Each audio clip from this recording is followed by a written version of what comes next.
Hello everyone, welcome back to Allcarnews, and today I'm here to present you with this 2019 Mercedes-Benz GLC 43 AMG Coupe. Now, this is the pre-facelift GLC 43 AMG. They did facelift it, and now we're about to get a new generation, but that's still probably another year out until we see those on the roads. So if you are looking for a used GLC 43, you can consider this one, or you can consider the facelifted one. The facelifted one's going to give you newer technology in the interior, nothing that much different. Under the hood, we have a 3-liter twin-turbo V6. I believe it's twin turbo. It could be single turbo. I'll correct that for you guys. 362 horsepower, 384 pound-feet of torque, all-wheel drive through a 9-speed AMG speed shift gearbox.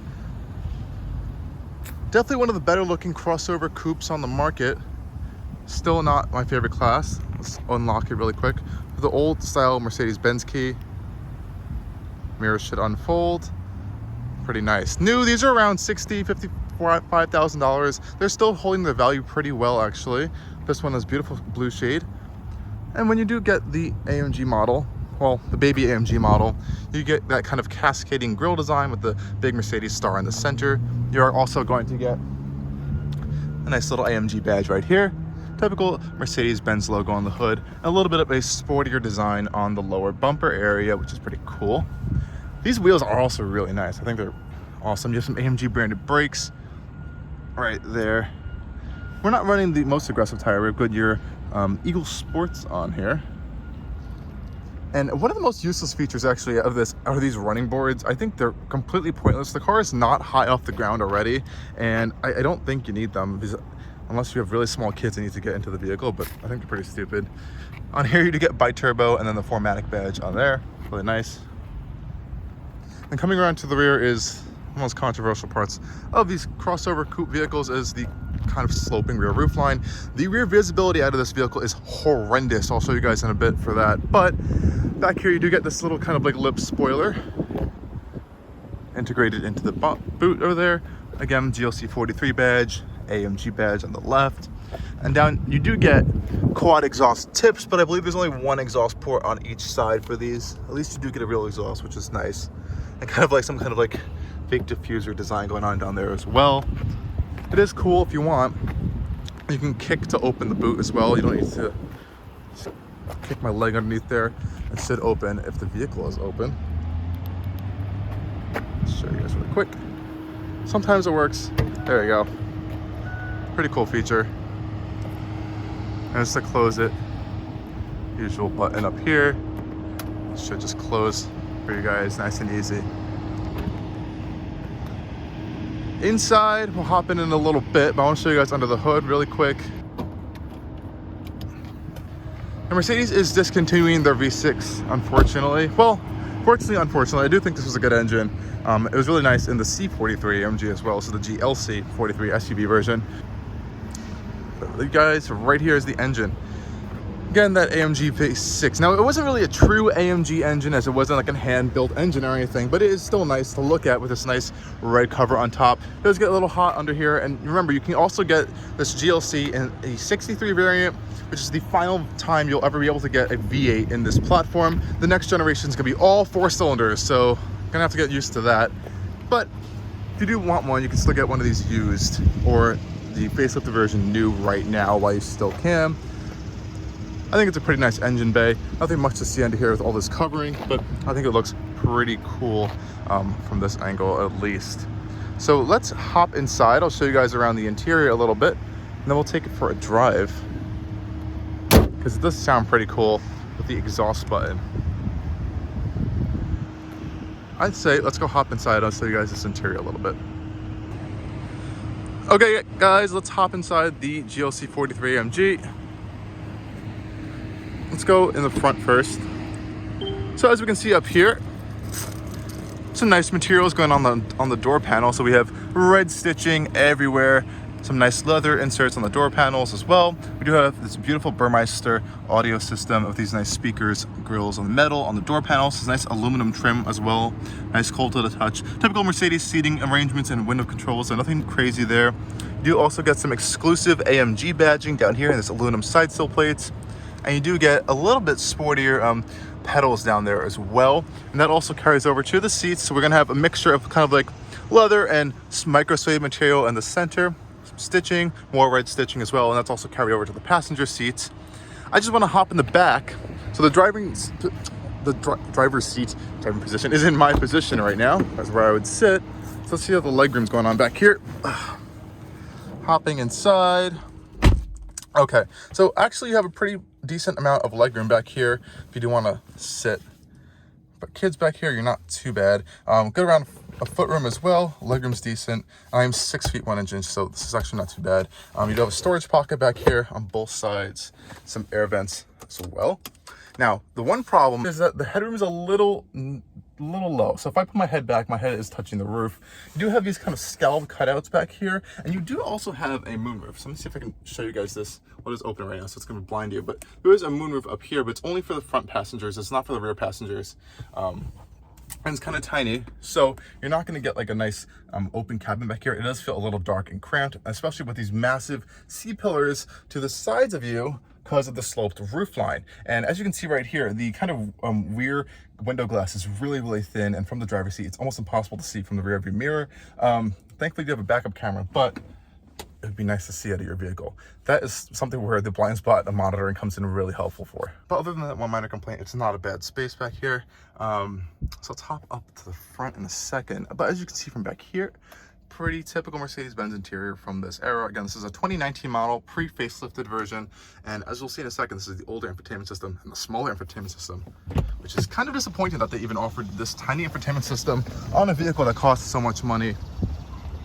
But then again, this is the first generation GLC still, especially for the coupe.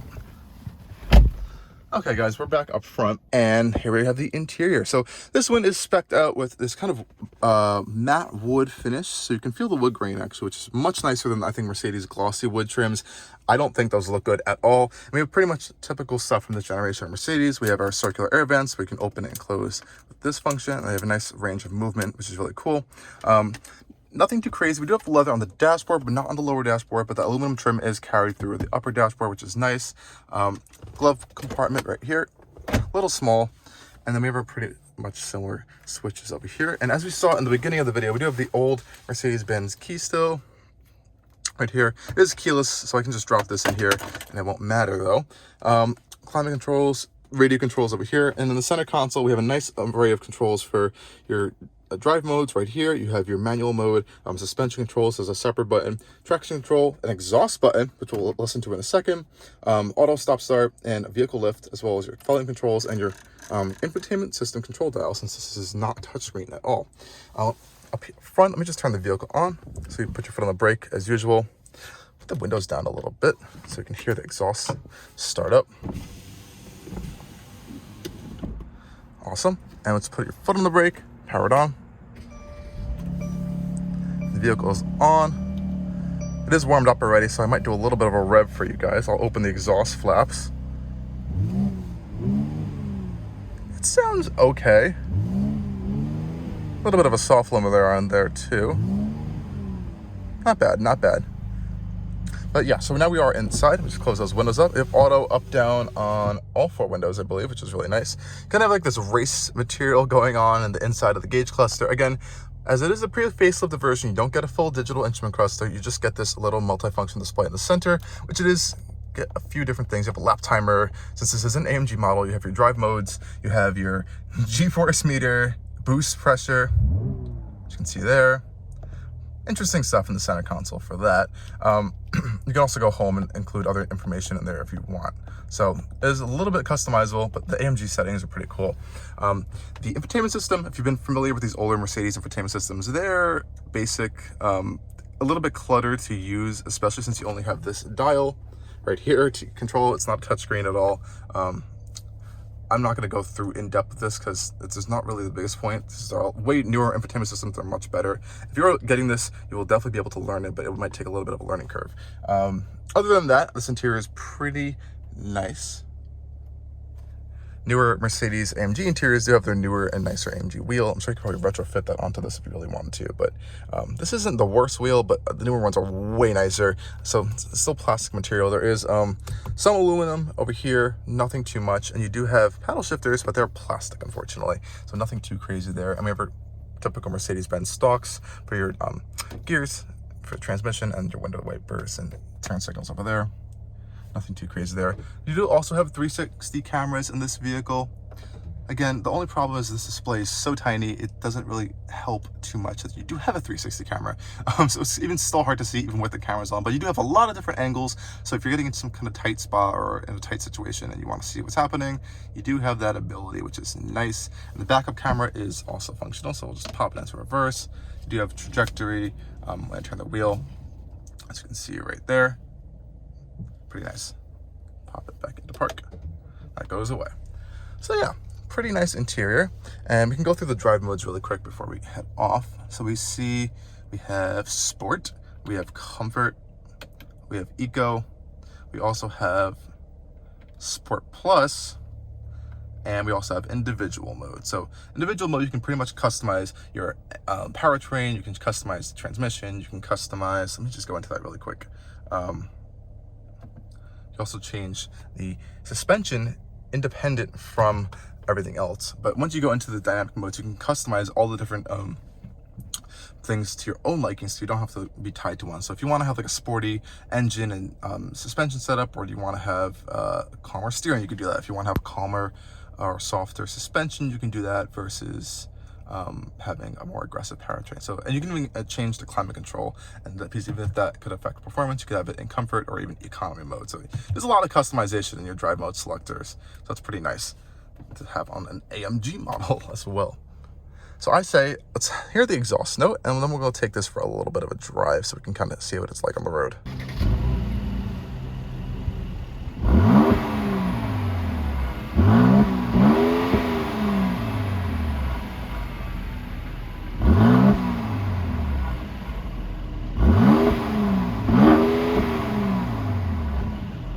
Okay guys, let's take a quick drive of the 2019 GLC 43 Coupe.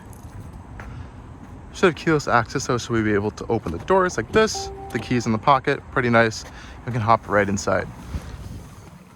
Awesome. Let's get ourselves comfortable here really quick. Shut the seatbelt up, and of course, easy to power on, one big button. Really cool stuff. Now, if you do have it in sport mode and accessory mode, and you have the engine and the exhaust open, you'll actually get a little bit of a blip on the start, which I'll play for you guys really quickly, but we're just gonna put the windows down for you guys now. And I want you guys to hear this V6 engine, because it is gone as ending from Mercedes' lineup, but it does sound pretty good still.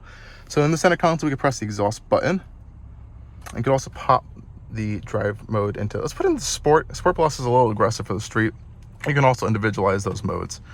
But yeah, pretty nice space. Let's just get off going. So of course, to pop it into drive, you have your selector right here, all the way down for drive, all the way up for reverse, and you have your backup camera. So in reverse, as you can see right there, it backs up pretty easily. And you do have some different views with the cameras you can select if you need to see around, but the screen is pretty small, even though the resolution is great on the cameras. Pop into drive, all the way down, and go forward. And then to pop it into park, you have to press the button right here. So if you're not familiar with Mercedes, that's how it goes, but that's a pretty simple process to do right there. Okay guys, let's make sure the exhaust is open. Perfect. Put the suspension in comfort, just for some comfortable ride, but we'll keep it in Sport Plus right now, so we have the loudest exhaust. So here we can see while we're parked. Ooh. Nice. It is limited up to like 4,000 RPM, but pretty nice. We'll hear it better on the road in a second. So we'll just pop it into drive. Put the windows up for you guys now, because it is pretty quiet in here with the windows up. You can hear with the exhaust open, there's a little bit of a nice rumble going on there. So let's head off. Like I said before, we do have paddle shifters on the side.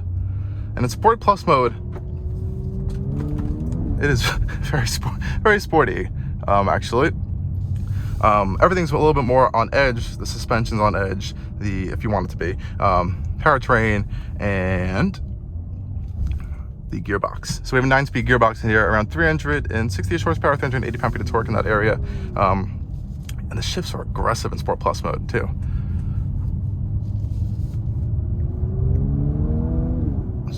That is awesome. And as I was showing you guys before in the full video, you can get some cool gauges in the center console if you kind of scroll through them, lap start, timers, and all of these cool stuff right here.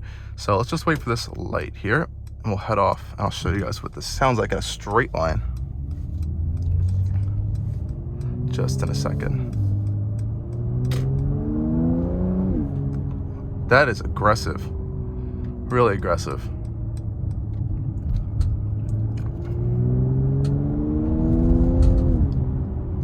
Yeah, it's definitely a performance vehicle when you want it to be, and when you don't want it to be, you can simply pop it into all these different modes, and especially comfort mode, and it gets really comfortable to drive in with that nice addition of that extra power you have. That person just cut across the entire road. Wow.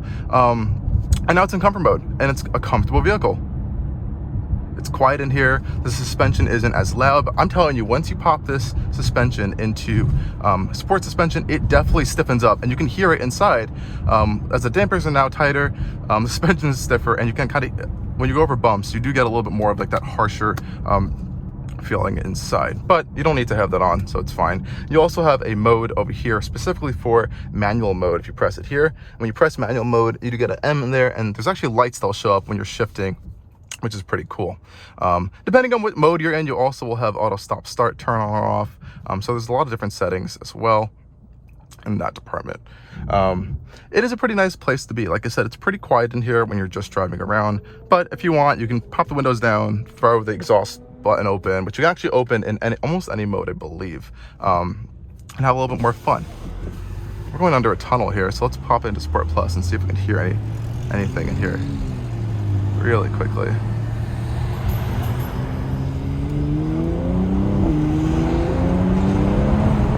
Yeah, it is aggressive in Sport Plus mode, I can tell you that. Brakes are pretty strong too as we stop for this light. Yeah, so you can definitely have fun with this vehicle if you wanted to. So no problem pulling in traffic either. No complaints really inside either. There was a little bit of a rattling going on back there, but it kind of went away from before. And like I said before, the only real big problem is that rear visibility is horrendous back there. Even if you're trying to look out of the rear view mirror as well, unfortunately. Also, the steering isn't the best. Now, this is an SUV, this isn't a car, but even with the kind of sports steering on, it's still very light.